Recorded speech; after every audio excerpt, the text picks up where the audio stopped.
Hello everyone. I hope this message finds you in a moment of stillness, because what we are about to explore together tonight is anything but still. For more than 20 years, Africa has been treated as a chessboard where Western powers believed they controlled every square, anticipated every move, and dictated every outcome. A continent framed as perpetually fragile, eternally dependent, and permanently locked within the sphere of American military dominance. Across the Sahel's endless horizons, through the strategic choke points of the Horn of Africa, down to the mineral-rich heartlands of Central Africa, United States forces built an empire of influence. Drone bases rose from desert sand. Intelligence hubs monitored communications across thousands of miles. Special operations units trained elite forces in counter-terrorism tactics designed in Fort Bragg and tested in African soil. Diplomatic agreements were signed that Washington assumed would last forever, carved into the continental bedrock like monuments to American indispensability. But tonight, I need to share something with you that will fundamentally alter how you understand power in our world. That bedrock just cracked wide open, and the sound of its breaking is echoing across every continent on Earth. Because right now, as you watch this, something unprecedented is unfolding across Africa that has never occurred in modern American history. The United States military is not withdrawing because it lost a war.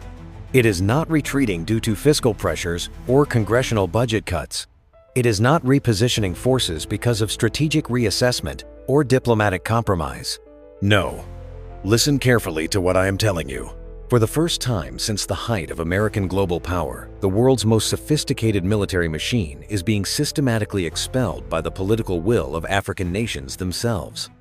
And this expulsion is not happening quietly in classified briefing rooms or through carefully worded diplomatic statements. It is happening in full public view, broadcast across social media, celebrated in city squares, and driven forward by a revolutionary generation of African leaders who have decided that the era of external control is finished. At the center of this earthquake stands Ibrahim Traoré in Burkina Faso, a young leader whose rise has transformed him into the living symbol of Africa's awakening defiance. Africa is no longer politely requesting sovereignty. Africa is seizing it with both hands and refusing to let go. What if I told you that this single moment, watching American influence collapse across an entire continent, represents one of the most consequential geopolitical shifts of the entire 21st century?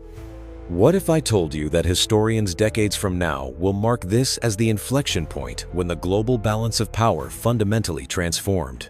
And what if the next chapter of this story, the one unfolding right now in real time, proves even more shocking than what we have already witnessed? If the United States is genuinely losing its strategic foothold in Africa, truly being pushed out of a region it spent decades embedding itself within, then imagine the cascading implications for global power structures, for international security architectures, for resource competition, and for the world our children will navigate. This is not just another news cycle about Africa. This is not background noise in the endless stream of international headlines. This is a blaring alarm piercing through the comfortable assumptions of every Western capital, and that alarm is growing louder with each passing day.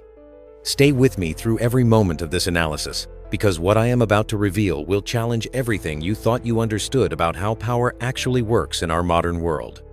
And if you want to continue receiving analyses that cut beneath the surface narratives and expose the real mechanisms driving global change, make sure to subscribe right now. Because we are only at the very beginning of this story, and the revelations ahead will only grow more intense, more urgent, and more impossible to ignore. For almost 3 full decades, the United States operated across Africa with a sense of untouchable permanence that nobody inside the Pentagon or State Department ever seriously questioned. Washington convinced itself that Africa desperately needed American military protection, American intelligence capabilities, American counterterrorism expertise, and American strategic guidance to survive the existential threats rising from jihadist networks, regional conflicts, state failures, and organized violence. Inside those secure briefing rooms where policy is shaped and billions are allocated, Africa was consistently presented as a theater where American presence was not simply beneficial, but absolutely essential to continental stability. massive drone installations in Niger became the eyes watching over the Sahel. Intelligence facilities in Djibouti transformed into command centers, coordinating operations across the Horn of Africa and beyond. Training compounds throughout West Africa processed thousands of local soldiers through American counterterrorism curricula. These were not conceived as temporary deployments or short-term missions. These were strategic anchors, foundations designed to support American influence for generations. Nobody in Washington's marble corridors imagined those anchors could ever be forcibly torn from the ground. But while American officials congratulated themselves on their strategic foresight, a completely different narrative was building across African communities, spreading like fault lines beneath apparently stable ground. Frustration had been accumulating for years, hidden from Western analysts who rarely left capital cities or spoke languages beyond English and French. It began with simple questions asked by ordinary people living with the daily reality of foreign military presence. Village elders gathering under acacia trees asked why extremist groups kept multiplying despite constant American operations. Why did the presence of the world's most powerful military not translate into safety for their children? Journalists across the continent investigated uncomfortable truths. Why did security forces trained and equipped by the United States so often collapse when facing real threats, or worse, turn their American-provided weapons against their own populations?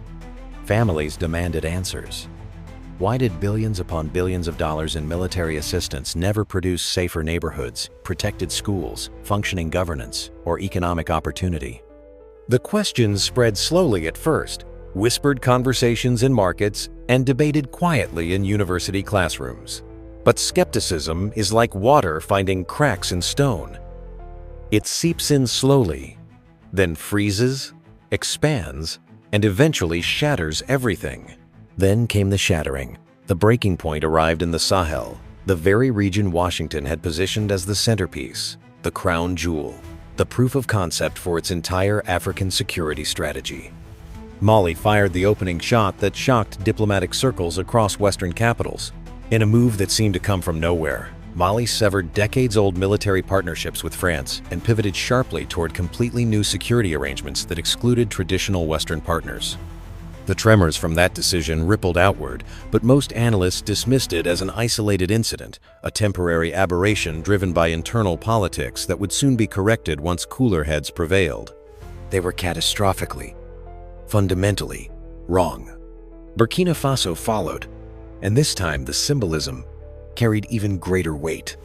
Under the leadership of Ibrahim Traoré, a young military officer who spoke the language of sovereignty with uncompromising clarity, Burkina Faso declared boldly that Africa possessed the capacity, the resources, the determination, and the absolute right to defend itself without foreign military occupation or external control.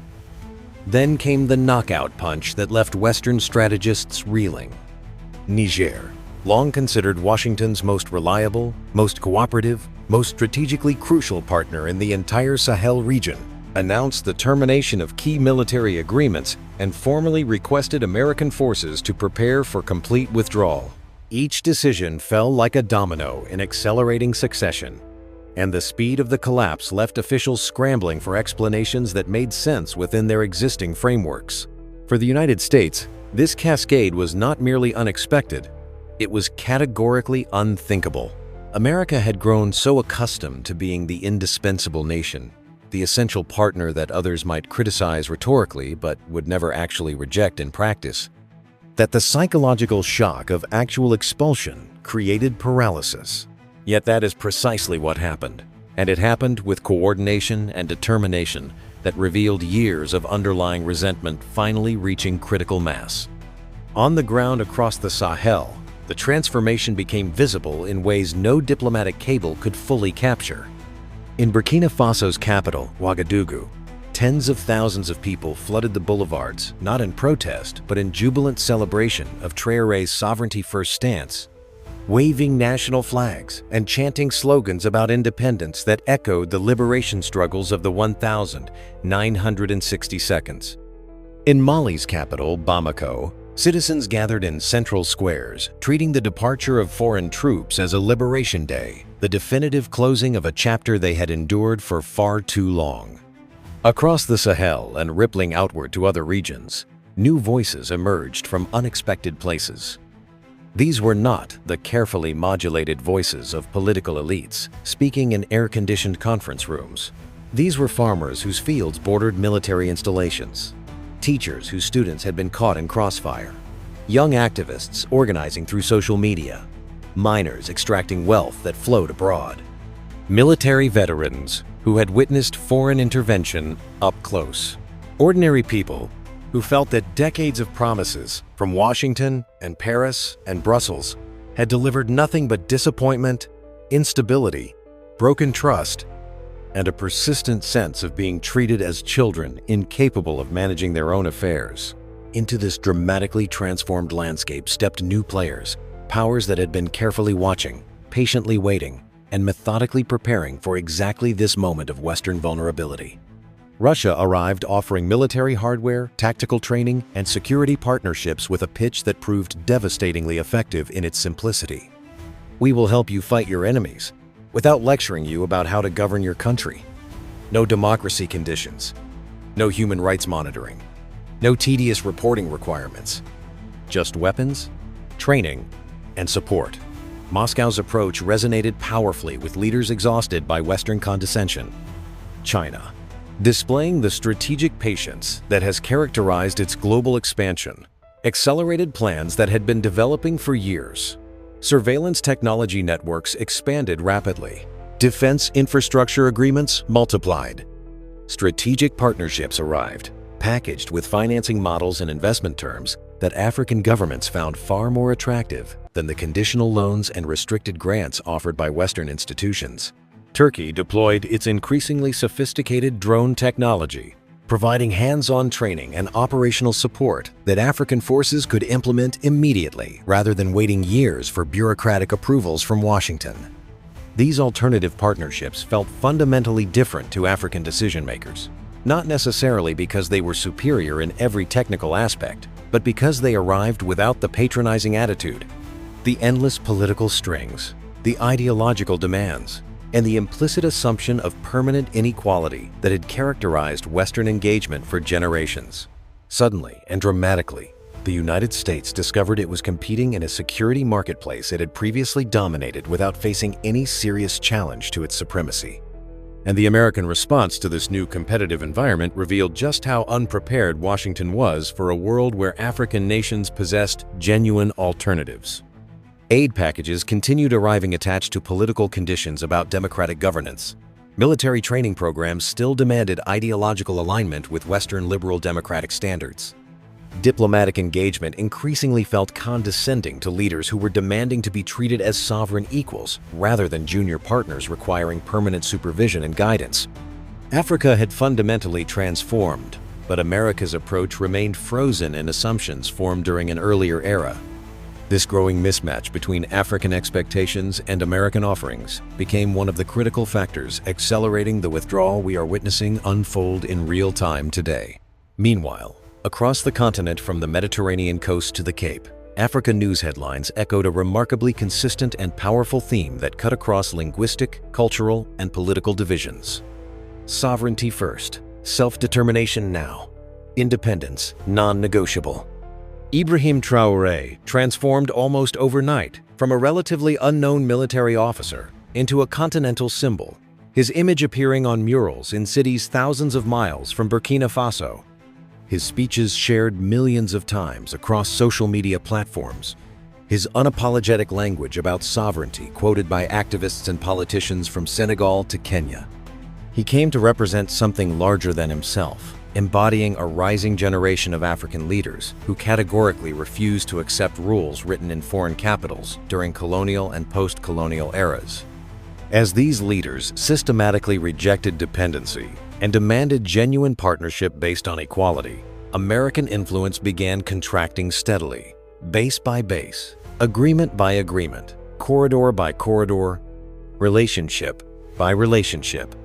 Here is the shock that absolutely nobody in Washington's strategic planning apparatus anticipated or prepared for. The United States was not being defeated through superior military capabilities or overwhelming force. It was being comprehensively outmaneuvered by confidence, by a newfound African certainty, that the continent's destiny belongs in African hands, controlled by African institutions, shaped by African priorities, not as a gracious concession granted by benevolent foreign powers, but as an inherent, inalienable right that should never have been questioned or compromised in the first place. If America is walking out through Africa's front entrance, understand clearly that other powers are simultaneously entering through every other door and window in the building. And the next phases of this historic transformation will rewrite global power dynamics, reshape resource competition, and restructure international alliances in ways the existing order is completely unprepared to handle or even comprehend. The real explosion at the heart of this story emerged when African nations began operating not as isolated actors pursuing narrow individual interests, but as an increasingly coordinated force with shared strategic objectives and growing institutional mechanisms for mutual support.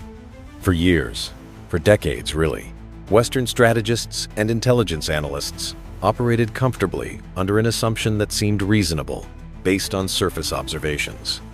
They believed Africa was too politically fragmented, too economically divided, too ethnically diverse, too historically complex to ever mount a unified challenge to American or European security structures. But these analysts fundamentally underestimated something ancient and powerful that runs deeper than economics or political systems: shared experience of humiliation, shared memory of exploitation, shared frustration with broken promises, and shared determination to reclaim dignity have a proven capacity throughout history to unify people faster and more powerfully than shared prosperity ever could. The formation of the Alliance of Sahel States, formally bringing together Mali, Burkina Faso, and Niger into a coordinated security partnership, marked the precise moment when observers worldwide finally grasped the full scale and serious intent of what was unfolding. These three nations, consistently portrayed in Western media as unstable, fragile, perpetually teetering on the edge of state failure and completely dependent on external support for basic security functions, suddenly joined forces with strategic clarity, operational discipline, and a unified message that resonated far beyond their borders. Africa will define, control, and manage its own security architecture without seeking permission or approval from former colonial powers or contemporary hegemons. Under Ibrahim Traoré's increasingly prominent leadership, Burkina Faso emerged as the most vocal, most determined, most unapologetically assertive voice in this growing chorus of sovereignty. Traoré's public speeches cut through the carefully calibrated language of traditional diplomacy like a sharp blade through delicate silk. His message carried a crystalline simplicity that made misunderstanding impossible. Sovereignty is not negotiable. Independence is not a privilege to be earned through good behavior. Self-determination is not a favor to be granted by external judges. These are rights, inherent and absolute. And millions of people across the African continent heard that message transmitted through television, radio, social media, and word of mouth. And they felt something that many had not experienced in their lifetimes. They felt hope. They felt pride. They felt the possibility of a genuinely different future.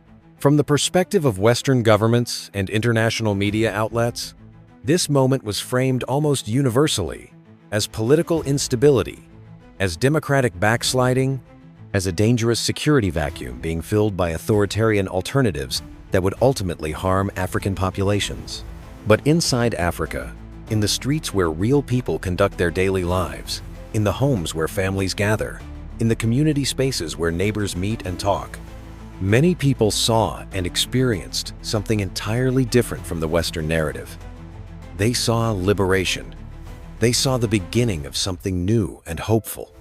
In Ouagadougou, crowds filled every available public space, waving national flags with intense emotion and carrying portraits of Traoré, celebrating not a military coup in the traditional sense, but what they perceived as a fundamental reclamation of national dignity and continental self-respect. In Bamako and Niamey, ordinary citizens marked the end of foreign military agreements as deeply symbolic moments of rebirth, the definitive closing of a painful historical chapter, and the opening of a new one they would write themselves, using their own words and priorities. Africa news platforms broadcast images and stories that told a narrative Western media largely ignored or actively contradicted. Young men and women from diverse backgrounds expressing that they finally felt genuinely represented, not by distant diplomats or foreign-educated elites speaking the corporate language of international development, but by leaders who discussed Africa's future, using the language of equality, mutual respect, and non-negotiable sovereignty in their relationships with the rest of the world. The international reaction arrived with remarkable speed and revealed the profound depth of the shock ricocheting through Western capitals. The United States issued carefully worded statements expressing deep concern that precisely calibrated diplomatic phrase Washington deploys whenever its influence is visibly slipping through its fingers and it possesses no clear strategy to reverse the deteriorating situation. France confronted something far more devastating than mere concern, witnessing the total, comprehensive, and apparently irreversible collapse of its entire Sahel presence, bringing to a humiliating end more than a century of political, military, and economic dominance in a region Paris had long considered practically an extension of French national territory. European partners scrambled desperately to understand how the narrative had shifted so dramatically, so comprehensively, and so rapidly, searching for explanations that fit within their existing analytical frameworks. Meanwhile, Russia seized the strategic moment with impressive speed and opportunism, offering security partnerships explicitly stripped of lectures about governance standards, human rights compliance, or democratic accountability. China maintained its characteristic public quietness, but dramatically accelerated defense technology agreements, surveillance infrastructure projects, and long-term strategic partnerships at a pace and scale that left Western competitors struggling unsuccessfully to match or counter. Turkey deepened its drone diplomacy throughout the region, training African military forces with operational flexibility, bureaucratic efficiency, and practical responsiveness that Western institutional structures simply cannot replicate given their layers of oversight, approval processes, and political considerations. But this transformation penetrates far deeper than geopolitical maneuvering, strategic repositioning, or great power competition. This is fundamentally psychological.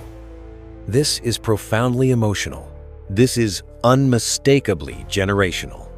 For the first time in living memory, perhaps for the first time since the independence movements of the 1960 seconds, African nations collectively feel they possess genuine choices, real leverage, meaningful alternatives, and the political space to exercise all of these without facing crushing economic retaliation or destabilizing intervention.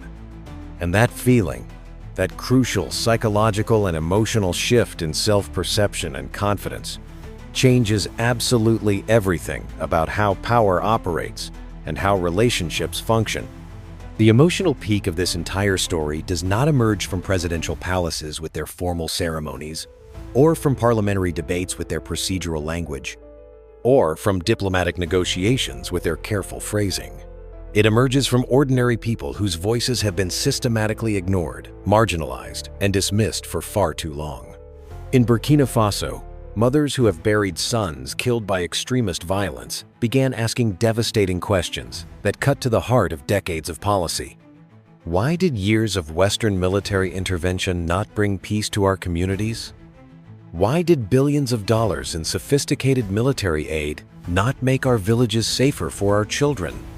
In Niger, young soldiers who had received training from American Special Forces began openly questioning why military units prepared by the world's most powerful and technologically advanced military could collapse so quickly and completely when facing actual operational threats. In Mali, communities living in the immediate vicinity of former foreign military bases expressed profound relief rather than anxiety, saying they finally felt that crucial decisions affecting their daily lives, their security, their futures, were being made locally by people who understood their context, not dictated from offices located thousands of miles away by officials who had never walked their streets, never spoke their languages, never understood the texture of their struggles and aspirations. These voices were not isolated complaints from disconnected individuals scattered randomly across the landscape. They connected powerfully through social media networks, through community organizations, through religious institutions, through family ties that cross borders, and they amplified into something far larger than the sum of individual grievances. They grew into a genuine continental conversation about dignity, about self-respect, about what sovereignty actually means in concrete, practical terms rather than abstract diplomatic language, about what independence looks like when it is real rather than merely formal. Africans everywhere, from different countries, different ethnic groups, different economic circumstances, different political systems, began asking a question that few had possessed the confidence or political space to voice openly before. If foreign military forces backed by the world's largest defense budgets, most sophisticated technology, and most extensive intelligence networks could not deliver actual security after decades of presence and intervention, why should we continue depending on them? Why should we continue accepting arrangements that make us feel like permanent children, requiring adult supervision from external guardians who claim to know our interests better than we know them ourselves? Here is the revelation that should genuinely terrify strategic planners, policy analysts, and decision-makers throughout Washington's national security establishment. What we are witnessing is not temporary anger that will gradually fade with time, improved public relations, or more carefully crafted aid packages. This is awakening. This is transformation. This is a fundamental shift in consciousness that cannot be reversed through traditional tools of influence. And as African confidence surged to levels not witnessed since the heady days of independence movements in the 1960 seconds, American diplomats discovered with growing alarm that they were suddenly negotiating from a weaker position than at any point in the entire post-Cold War era. Offers that once carried enormous weight and generated grateful acceptance now fell completely flat, dismissed as inadequate, irrelevant, or insulting. Conditions that previously seemed acceptable, or at least tolerable, were rejected instantly, sometimes publicly, with barely concealed contempt for the assumptions underlying them. Even governments that remained nominally aligned with Washington and continued receiving American assistance realized the enormous domestic political cost of appearing too close to American interests or too responsive to American preferences. The old system, constructed on foundational assumptions of permanent Western superiority and inevitable African dependency, was collapsing in real time, and nobody possessed the tools or leverage to stop it.